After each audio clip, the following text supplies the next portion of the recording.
자, 여러분 안녕하십니까? 역사가 재밌어지게 마법을 부린다는 역사 잼잼TV입니다. 오늘은 이제 여러분들과 함께 처음으로 인물한국사를 한번 가보려고 해요.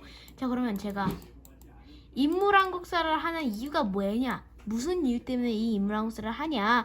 라는 것을 질문이 들어올 것 같아서요. 하나만 말씀드리고 할게요. 자, 일단 여러분들 개념 한국사라는 거 아시나요? 네, 많이들 들어주고 계신데요. 저 개념 한국사 강의를 제가 하는 이유가 있습니다. 여러분들 한국사 공부하실 때 편하시라고 제가 영상을 올려드리는 건데, 개념 한국사의 전반적인 흐름을 잡았다면 이제 여러분들이 해야 될 것은 더욱더 구체적인 한국사 알기라는 거예요.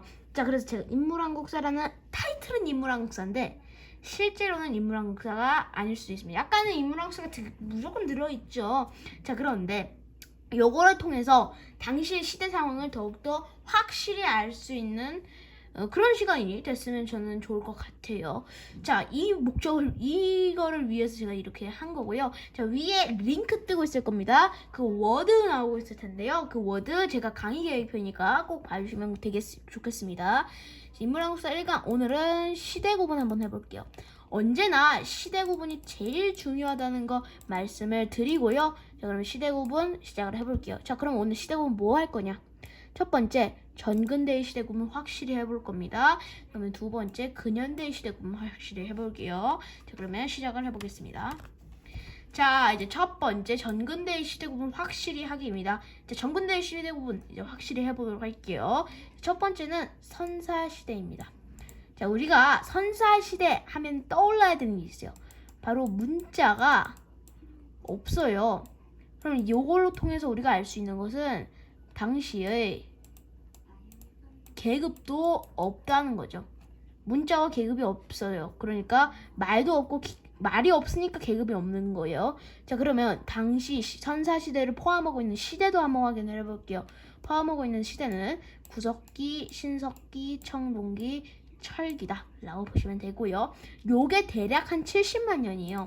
70만 년이니까 제일 긴 역사다 라고 얘기를 하셔도 되고요.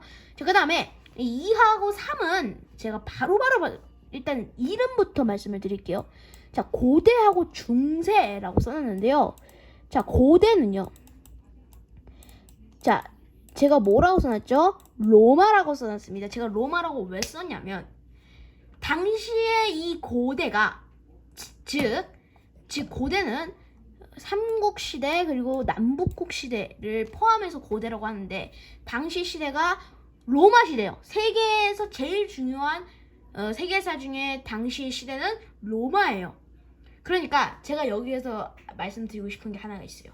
여러분들이 인물한국사를 공부를 20강 동안 시작을 하실 텐데 여러분들이 공부를 하실 때 물론 이게 너무 힘드실 수도 있어요. 근데 제가 하나만 부탁을 드릴게요. 여러분들을 위해서 제가 부탁을 드리는 거는요.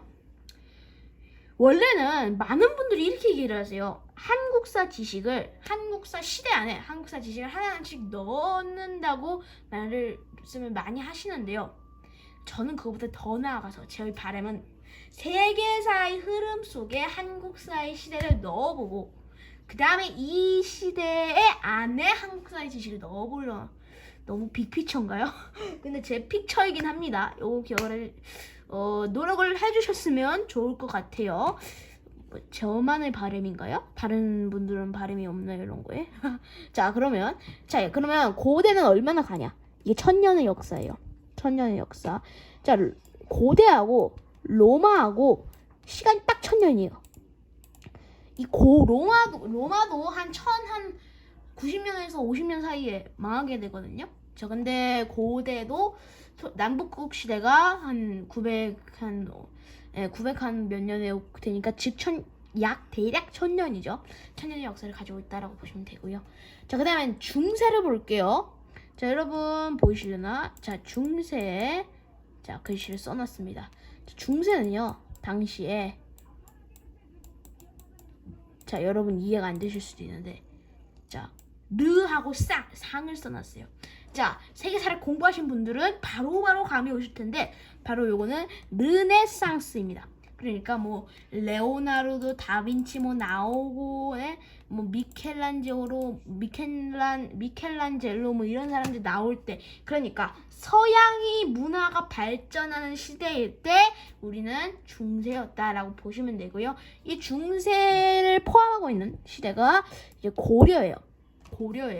고려는 사실 중세라고 시대적으로 중세인데 중세가 아닌 느낌이 들어요. 고려는 중세가 아닌 느낌이 많이 드는 그런 시대 중에 하나고요. 요게 대략 500년의 역사를 가지고 있다라고 보시면 되겠습니다. 자, 그 다음에 네 번째는 이제 조선이에요. 조선은 뭐 딱히 비유할 필요는 없는데 뭐 굳이 비유를 하자면 조선은 뭐 영국이 제일 강한 나라일 때 뭐 이 정도라고. 뭐 조선을 그렇게 구체적으로 세계적인 흐름을 볼 필요는 없어요. 왜냐하면 조선은 우리가 이제 강국이 됐어요.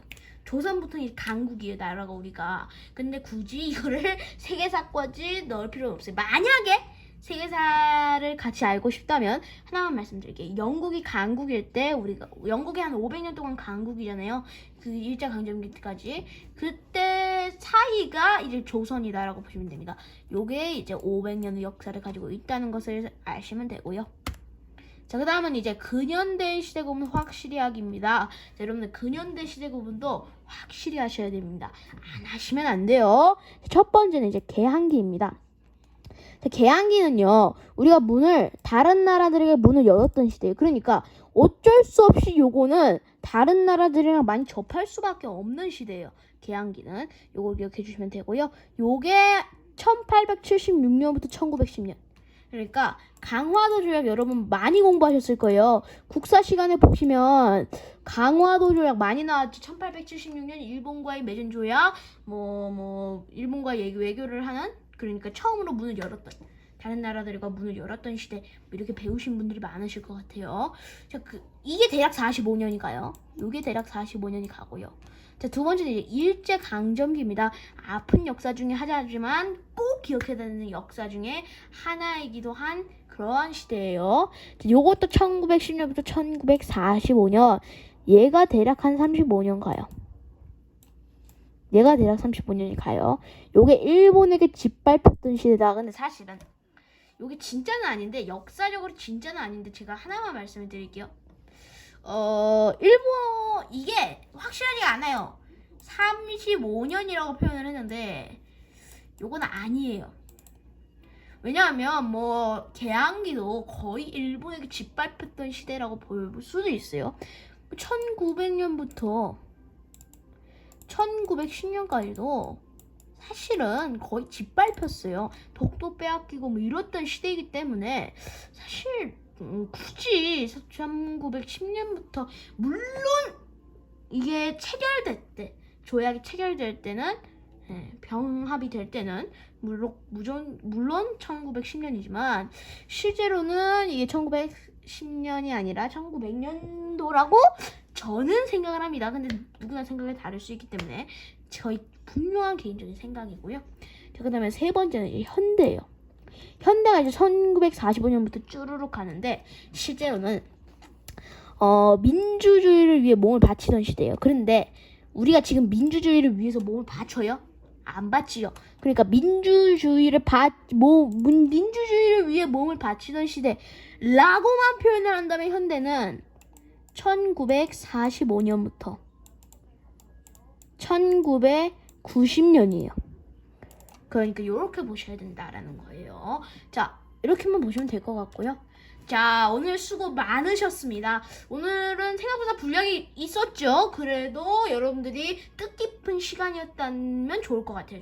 저는 그걸로 만족을 하고요. 자, 그러면 저는 다음 시간 2강에서 만날게요. 자, 수고 많으셨고요. 2강에서 만날게요. 자, 그 전에 여러분, 오늘 여러분 첫 강의 유익하고 재미있고 흥미로웠다면 구독과 좋아요 그리고 알림 설정까지 부탁을 드리고요. 많은 분들께 알려주시기 바랍니다. 자, 그러면 다음 시간에 만나겠습니다. 감사합니다.